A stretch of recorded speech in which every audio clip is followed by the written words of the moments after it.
Bom dia, gente. Uma alegria estar aqui nessa manhã, nesse lugar tão bonito, né, inspirador do nosso Rio de Janeiro, que é esse campo de golfe olímpico. Acho que o meu amigo Carlinhos Favoreto ainda não chegou, estava em Brasília ontem, mas, de todo caso, deixo um abraço a ele e toda a sua diretoria aqui. Queria cumprimentar nosso secretário Cássio Coelho, secretário de Estado de Energia e Economia do Mar, nossa bancada federal, representada aqui hoje pelo deputado General Pazuello, presidente da Frente Parlamentar em apoio ao petróleo, gás e energia, ao meu amigo Júlio Lopes, a nossa bancada estadual, também aqui, tão importante, nosso decano, deputado Luiz Paulo Corrêa da Rocha. Vocês viram que ele me promoveu a deputado, né? Eu me senti promovido aqui a deputado. Não, eu estou falando que eu me senti promovido. Queria agradecer a promoção e comentar a Célia Jordão e o Thiago Rangel, que também está aí, nosso deputado, o prefeito da querida cidade de Macaé e grande amigo, o Herbert Rezende, que também era deputado até outro dia, ainda deixa saudade lá na Assembleia Legislativa. Saudade mais para a gente, para ele nem tanto, né? Queria cumprimentar o Roberto, presidente do IBP, o Robson, presidente do Conselho Deliberativo do SEBRAE, a Silva, diretora executiva de Exploração e Produção da Petrobras, e o vice-almirante Tadeu, almirante Lobo, nossa Marinha do Brasil, que continua nos orgulhando, sediada no Rio de Janeiro. É sempre um orgulho estar aqui e ter vocês conosco. Deputado Luiz Paulo, eu perdi certamente 2/3 da minha fala ao me sentir contemplado pela sua. Eu acho que tem uma palavra que ela é fundamental e a gente às vezes só usa ela quando nos interessa, que é a sustentabilidade. A gente vem ouvindo muito essa questão da sustentabilidade, mas a sustentabilidade ela é ancorada numa outra palavrinha que precedeu ela durante muitos anos e que foi modernizada, chama-se equilíbrio. O equilíbrio é a sustentabilidade. A sustentabilidade é o equilíbrio. A sustentabilidade de hoje é o equilíbrio do passado. Quando lá atrás a gente falava que as coisas tinham que ser equilibradas, que as posturas tinham que ser equilibradas, hoje nós dissemos que tem que ser sustentáveis. E esse setor, e é muito interessante que esse setor, ele teoricamente é o setor que mais explora energia fóssil, mas é o setor que mais fala em sustentabilidade. É o setor que, apesar de saber a natureza do seu negócio, também não se esconde da responsabilidade de ser a âncora dessa questão da sustentabilidade, da transição energética. Isso é muito bacana, porque, na verdade, é um setor que olha para o futuro. Eu, outro dia, ouvi uma análise, e eu achei ela muito interessante, e o palestrante falava que lá atrás a gente ouvia que o petróleo um dia ia acabar, que as novas matrizes energéticas iriam substituir o óleo e gás, e ele dava uma visão diferente. Ele falou que talvez até substitua percentualmente, mas nunca nominalmente. Muito em virtude, Júlio, do aumento da necessidade energética. Nós tínhamos uma necessidade X que era contemplada por uma produção X. Quando a necessidade é X mais um montão, você tem uma necessidade de uma produção de X mais um montão. E esse montão, que hoje pode ser 90-10, ele vai passar a ser 80-20, 70-30, 60-40, 50-50.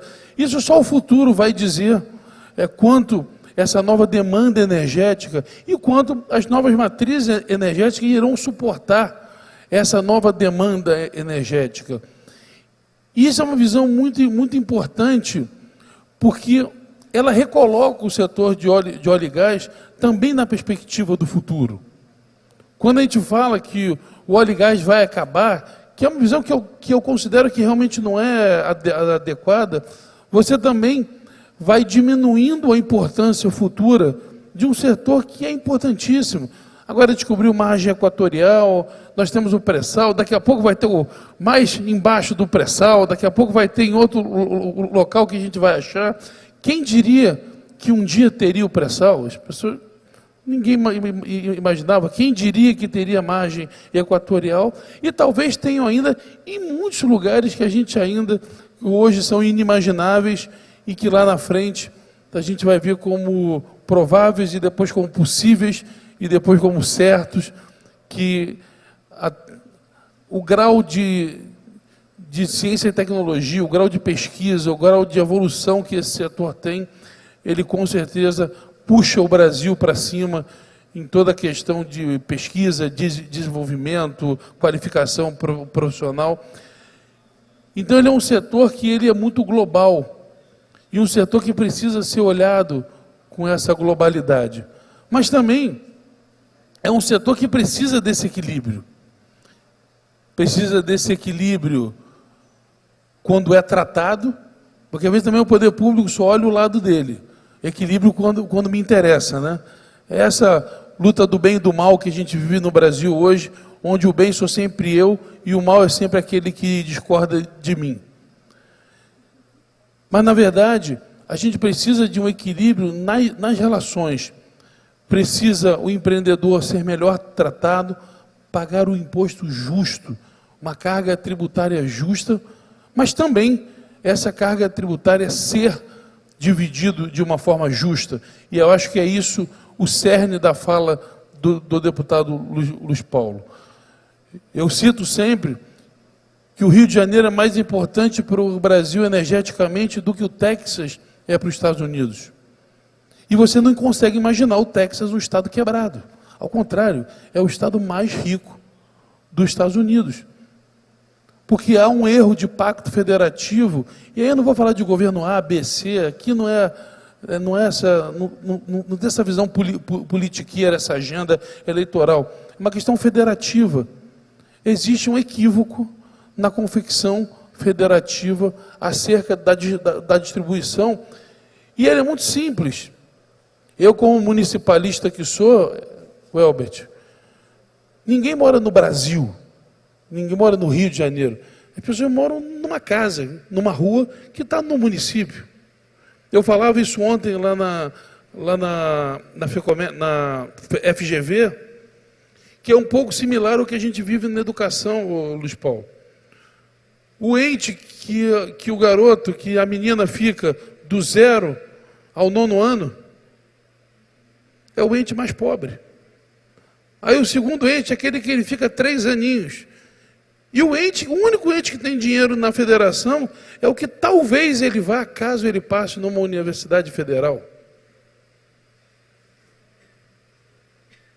Isso é uma receita para dar errado.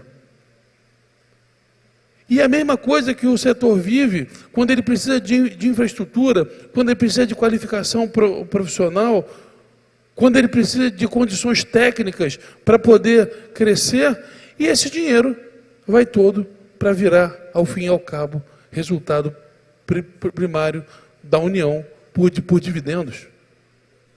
É muito pequeno relegar o setor que move o Brasil, o setor que move a balança comercial, o setor que move o nosso desenvolvimento. E eu brinco com o pessoal que o agro é pop, é lindo, é tech, mas o agro não paga imposto. É lindo, é tech, é pop, é tudo, Luiz Paulo, mas não contribui nessa questão de imposto nada. Então é muito importante que a gente tenha essa visão de crescimento do setor também sob o prisma do investimento público que esse setor precisa. As pessoas não vão sair de casa e não vão para a plataforma ou para as empresas se teletransportar. Elas precisam que o município faça a rua, faça a estrada. Ela precisa que o município dê saúde pública, que o município dê uma escola de qualidade. Ela precisa que tenha as estradas estaduais, as estradas federais para chegar. Precisa que a gente invista na questão portuária. E é muito importante que nós, do poder público, não façamos a lógica de jantar a galinha dos ovos de ouro todo dia à noite. De tratar mal, de tratar com uma postura diminutiva um setor que é tão importante, sobretudo nas nossas contas públicas no fim do ano. Um setor que colabora para a empregabilidade, um setor que colabora tanto. E acho que a fala do deputado Luiz Paulo vem nesse sentido. É lógico que ela é uma fala mais do prisma do nosso problema hoje, mas o nosso problema, tenho certeza, indiretamente é de vocês. Porque quem vai botar a infraestrutura na ponta lá, na prática, é o Estado, é o município. E por isso é importante sim que esse setor debata também a questão pública do que vocês produzem. Porque a União não produz nada, o Estado não produz nada, o município não produz nada. Quem produz é o empreendedor, é o empresário que está todo dia na ponta. E por isso esse debate tem que ser um debate um pouco mais aprofundado, porque na verdade o público, ele não tem razão de existir se não for servir as pessoas. A única razão do poder público existir é praticar políticas públicas, regular a vida em sociedade. Se isso, a hora que isso não acontece mais, ou não acontecer mais, a hora que o poder público já não fornecer mais saúde, segurança, educação, infraestrutura, é melhor parar de pagar imposto. E a gente vai, privatiza tudo e vive numa sociedade privada que talvez seja muito mais barato do que pagar imposto. Enfim, gente, é uma pequena reflexão, nem tão pequena assim, mas de uma profundidade importante. Diferente de alguns outros setores, esse setor tem mentes muito brilhantes que podem fazer também essa discussão alargada, alongada, não simplesmente do meu problema do dia a dia, da tecnologia que eu vou usar, não, mas uma visão de mundo, uma visão de sociedade que a gente vive, e nós aqui do governo do Estado, falo pela Assembleia, falo pela Câmara Federal, nós estamos abertos a fazer com a sociedade, sobretudo com a sociedade empresarial, esse debate que é tão importante para o futuro de um setor que pode ser importante para outros estados. Para o Rio de Janeiro é absolutamente fundamental. Um bom evento e um forte abraço a todos.